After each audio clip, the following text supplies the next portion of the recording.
원래는 뭐 돈이 없는데 겉으로는 내가 너한테 100원씩 더 내는 걸 허용해 주겠다. 뭐 이런 건데. 그러니까 이런 지역을 잘 골라야 된다는 이야기로 또 반증이 되는 거예요.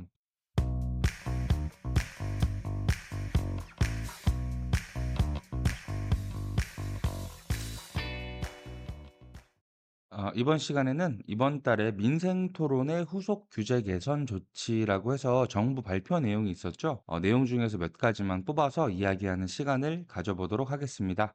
일단 그 요즘에 나오는 내용들을 좀 보면 눈치 게임의 연속 같아요. 보통 이제 술자리에서 게임하고 좀 놀다 보면 눈치 게임이라는 걸 하죠. 이제 눈치를 싹 보다가 순서를 외치는데 이제 나랑 같은 숫자를 외쳐서 겹치는 사람이 있거나 아니면 눈치만 계속 보다가 내 순서를 놓쳐가지고 마지막 순서가 내가 되는 경우에 이제 벌칙을 받게 되는데 이런 식으로 점점 눈치 게임을 해야 되는 상황이 좀 많아지는 것 같더라고요. 어떤 내용인지 한번 보도록 하겠습니다.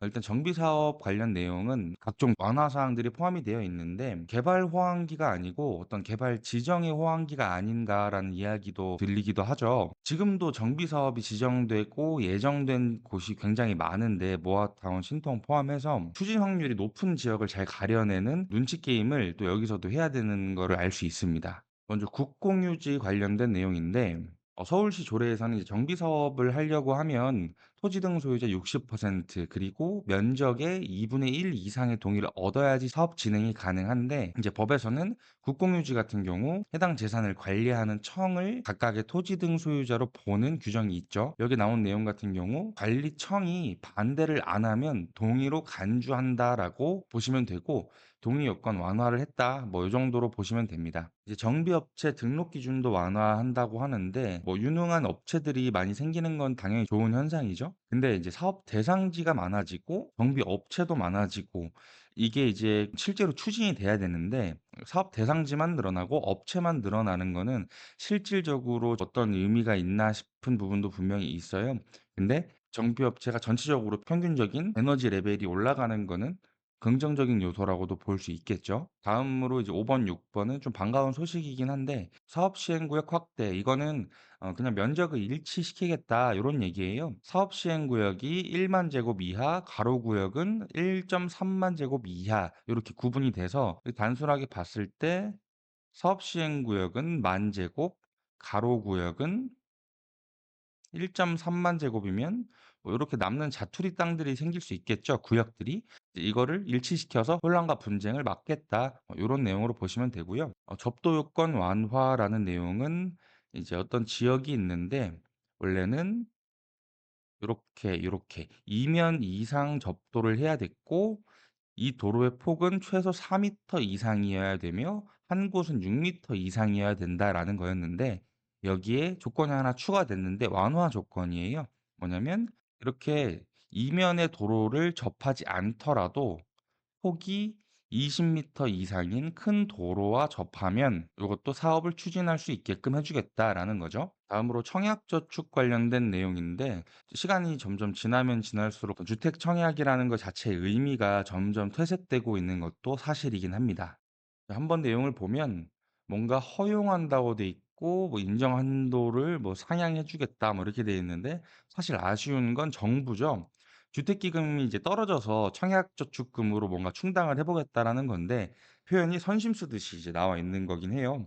원래는 뭐 돈이 없는데 겉으로는 내가 너한테 100원씩 더 내는 걸 허용해 주겠다 뭐 이런 건데 보시면 원래 뭐 민영 따로 공공주택 따로 이렇게 청약 통장이 따로 있었어야 되는데 이제 주택 청약 종합저축으로 이제 전환할 수 있다 뭐 이런 말이죠. 그리고 청약 통장 월 납입금 인정 한도를 상향해 주겠다라고 되어 있고 뭐 10만 원을 25만 원으로 올려준다는데 사실 이게 의미가 있나 싶긴 해요. 왜냐면 뭐 가점 같은 경우에도 그렇고 이게 원래는 청약통장이라는 게 좋은 집을 청약통장을 활용해서 어떤 내 집 마련의 사다리를 만들어주는 그런 좋은 취지이긴 한데 당첨 같은 경우에도 사실 요건이 너무 높아서 젊은 사람들은 사실상 가점으로 당첨되기가 어렵죠.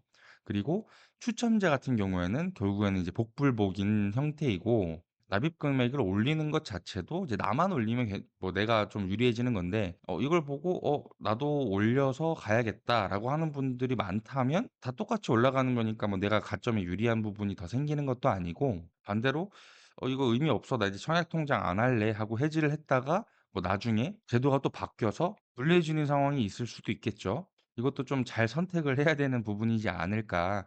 제 개인적인 생각으로는 이것도 눈치 게임 좀 잘해야 될 것 같긴 해요. '내가 진짜 청약 통장으로 내 집 마련을 한번 제대로 해 보겠다.'라고 하면 납입금을 이제 늘려서 하시는 건데 '굳이?'라는 생각을 또 들 수도 있으시니까 이건 잘 판단을 해 보실 필요가 있을 것 같네요. 요즘 또 물가도 비싸고 한데 이거를 매달 25만 원에 적금을 늘리는 거랑 똑같은 거니까 이게 어떻게 될지 좀 궁금하긴 하네요, 앞으로.